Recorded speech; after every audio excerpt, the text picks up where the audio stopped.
Trys takai veda į Kvalviką paplūdimį. Lengviausias maršrutas iš šiaurinės pusės. Galima rinktis šiek tiek sunkesnį maršrutą į Kvalviką paplūdimį, kurį pasirinkome mes, pažymėtas 2 numeriu. Arba populiariausių nuo Roren kalno pažymėtas 3 numeriu. Mes pasirinkome trumpesnį maršrutą. Tačiau viduryje trasos teks gerokai pastriksėti, paropoti per akmens luitus. Šitas maršrutas mažiau tinkamas su mažais vaikais ar su gyvūnais. Ši trasa mums labiausiai patiko Lofotenuose. Jei planuojate apsilankyti sezono metu, geriausia pasistengti atvykti kuo anksčiau, nes arčiausiai pėsčiųjų tako esančios automobilių stovėjimo aikštelės yra nedidelės ir iš viso talpina apie 20 automobilių. Norinčių yra kelis kartus daugiau. Šiame kelio ruože įrengti ženklai draudžiantys statyti automobilius kelkraštyje. Mums teko ilgai ieškoti, kur pasilikti automobilį, nors atvykome anksti ryte, kulniuoti teko apie 3 km iki maršruto pradžios. Norint pasiekti tikslą, pirmiausia reikia eiti. Nors takas yra lengvas pagal Lofoteno standartus, o žygis iki paplūdimio yra tik apie 2 km. Paskutinė atkarpa yra šiek tiek sunki ir reikės būti ypač atsargiems, kai leidžiamės ar lipam nuo akmens ant akmens. Aš esu dirbtinis intelektas Leonas, aš tik parašytą tekstą verčiu į kalbą, nes mano tembras pakankamai seksualus. Kadangi aš dar tik mokausi, tai man labai sunku teisingai ištarti žodžius. Tačiau man šio filmuko kūrėjui labai patiktų, jei jūs paspaustumėte patiktuką, liaudiškai vadinamą laikutį. Ir aš visada pamatęs naują prenumeratorių būtinai sušoku laimės šokį, jūsų dėkingumas man yra dovana. Visiems dėkoju ir smagaus žiūrėjimo.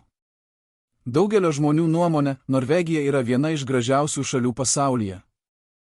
Kelionių agentūros siūlo daugybę kelionių į Norvegiją, įskaitant ekspedicijas į Lofoteno salas, kruizus tarp fjordų, keliones vikingų pėdsakais, važiavimą žavių kalnų slėnių, Nordlando lankymų ar poliarinio rato kirtimų, kad pamatytume šiaurės pašvaistę. Tačiau vis daugiau žmonių nusprendžia keliauti į Norvegiją savarankiškai, keliaujant kemperiu ar lengvuoju automobiliu. Nemažai žmonių keliauja motociklais ar net dviračiais. Išduosiu paslaptį, kas yra mūsų kuprinėse. Drabužiai nuo lietaus. Būtinai vanduo. Energetiniai skanukai, miuslių batonėliai. Atsarginės kojinės ir mini vaistinėlė. Žingsniuojant šiuo nuostabiu gamtos taku, būtinai sutinki kitus keliautojus. Pirmiausia, pasisveikinę akimis, šypsena ir trumpų žodelių hai. Tai skandinaviškas mandagumas. Visa tai nieko nekainuoja, tačiau džiugina. Kad čia žmonės atvyksta iš viso pasaulio, galima suprasti iš kalbos nuotrupų. Mes girdėjome kalbant vokiškai, ispaniškai, lenkiškai, itališkai, prancūziškai, kinietiškai. Aišku, sutikome ir lietuvaičius, kurie įspėjo eiti atsargiai, nes vienam keliautojui teko iškviesti gelbėjimo komandą. Šiek tiek išsigandom ir tapome atidesni. Tokiuose žygiuose svarbu avėti žygio batus, kurie nėra tokie slidūs, bei gerai įtvirtina koją ir apsaugo nuo pakrypimų nei paprasti bateliai. Ėjimas akmenimis tai lyg dėlionė. Todėl reikia galvoti, kur dėti koją ir ant kurio akmens lipti, tai yra labai įdomu. Trumpam stabteli, pasimėgauji akimirką, pasidžiaugi emociją ir vėl lipi. Lipant akmenimis, kada šlaitas status, patogiau eiti be lazdų. Kvalvika yra nacionalinėme parke. Todėl dronų naudojimas yra draudžiamas. Tačiau visada atsiranda drąsuolių, kurie rizikuoja paskraidyti. Juk taip norisi įamžinti prisiminimą iš paukščio skrydžio. Yra daugybė būdų, kaip pigiai praleisti atostogas fjordų, trolių ir nenusileidžiančios saulės žemėje. Daug sutaupyti galima nuvykus į Norvegiją su savo palapine. Visoje šalyje yra gerai įrengtų kemping tinklas. Kraštutiniu atveju galima pasinaudoti įprastą teisę pastatyti palapinę atsitiktinėje vietoje. Kvalvikos paplūdimys įsikūręs Lofotenų salyne izoliuotoje įlankoje, šiaurinėje pusėje ir pasiekiamas tik pėsčiomis. Kvalvikos paplūdimys tarsi pasaulio pakraštyje. Atostogos tai laikas, per kurį nereikia eiti į darbą ar mokyklą. Išsilaisvinus iš kasdienybės ir atsiplėšus nuo namų sofos bei atsidūrus laukinėje gamtoje, kur tave supa kerinčio grožio gamta, tu net nepajunti, kai tavo kūnas atgimsta. Išsitrina visų metų patirti rūpesčiai. Stresai. Vien dėl to verta keliauti. Įveikę pusę kelio ir pakilę aukštėliau į kalną pajautėme, kad temperatūra nukrito gal kokiais 6 laipsniais. Debesys glostė kalno viršūnę, buvo ranka pasiekiami. Norvegijoje orų prognozei naudojame programėlę ir, kuri pakankamai tiksliai atitiko prognozes. Šioje atkarpoje į galvą lindo mintys, ar nenusisuksime sprando, ar vis dar eiti pirmyn. Ypač nejauku, kai užlipi ant akmens ir jis supasi. Buvo vietų, kur tikra ta žodžio prasme čiuožėme ant subinės.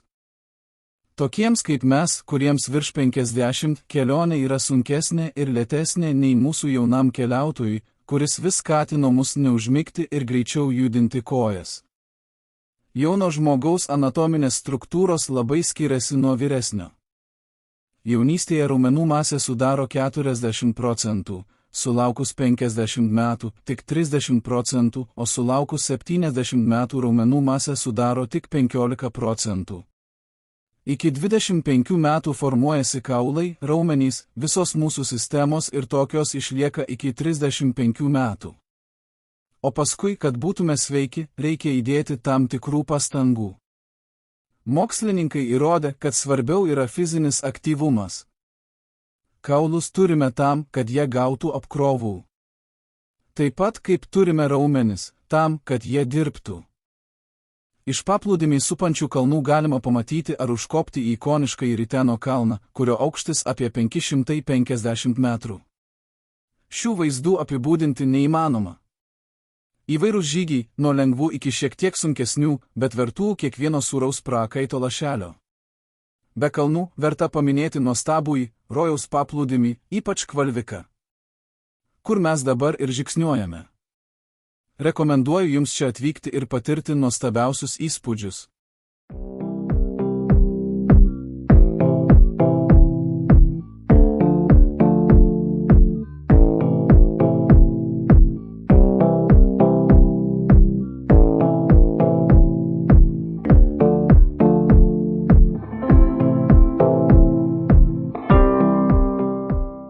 Dalį paplūdimio teritorijos sudaro plokščia veja su daugybė vaizdingų vietų palapiniai pasistatyti. Pastaraisiais metais paplūdimys tapo viena populiariausių laukinių vietų Lofotenuose, todėl reikia būti pirmiems, kad rastumėte gražią vietą savo stovyklavietei. Paplūdimyje rasite nedidelį gėlo vandens upelį. Jei stovyklaujate, galite jį naudoti gaminant maistą ar net gerti, jei jums to reikia ar norite.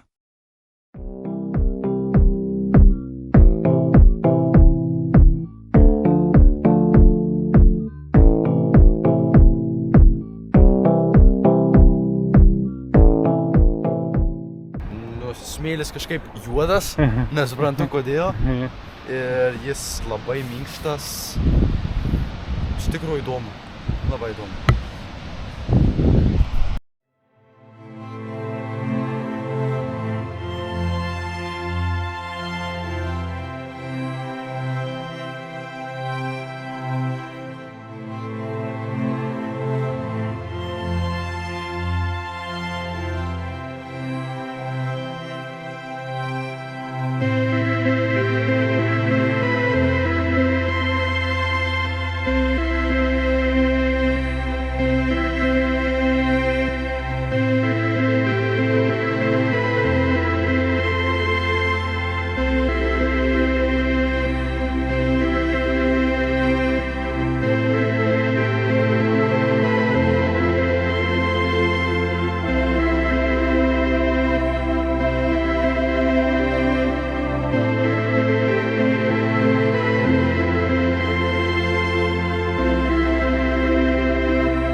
Ledinės? Nejaučiu kojų. Man tai reikėjo atsigaivinti.